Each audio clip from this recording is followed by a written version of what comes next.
octobre, 19h08 sur Europe 1. C'est un été difficile pour les fumeurs. Depuis le 1er juillet, l'interdiction de fumer s'est élargie et concerne désormais les abribus, les parcs et jardins publics, les plages ainsi que les abords des bibliothèques, piscines ou écoles.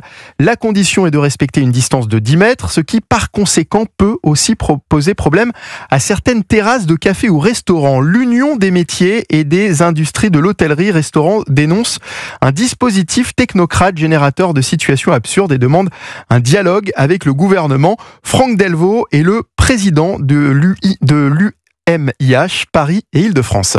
Le problème sur cette mise en place de l'interdiction de fumer dans les lieux publics et en terrasse si on est à moins de 10 mètres d'une école, ça peut être en fonction d'un établissement. On pouvait avoir un établissement qui est à 10 mètres, puis un qui est à 12 mètres. Donc dans l'un, vous pouvez fumer, dans l'autre, vous ne pouvez pas fumer en terrasse. Vous voyez bien que personne ne maîtrise le sens du vent.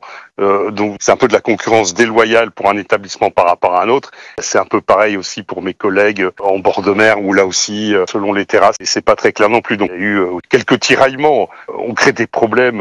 Là, il y en a pas. On attend un peu de la compréhension et du bon sens. On peut pas continuer. Aujourd'hui, il y a 23 restaurants qui ferment tous les jours pour défaillance économique. Et j'ai l'impression que là, on continue. Donc il faudrait que le gouvernement prenne conscience que on est dans le pays du tourisme et que demain, il faut quand même aider la restauration traditionnelle si on veut que les touristes aient des endroits où aller quand ils viennent visiter notre pays. Franck Delvaux, président de l'UMIH Paris-Île-de-France, interrogé par Aurélien Fleureau pour Europe 1.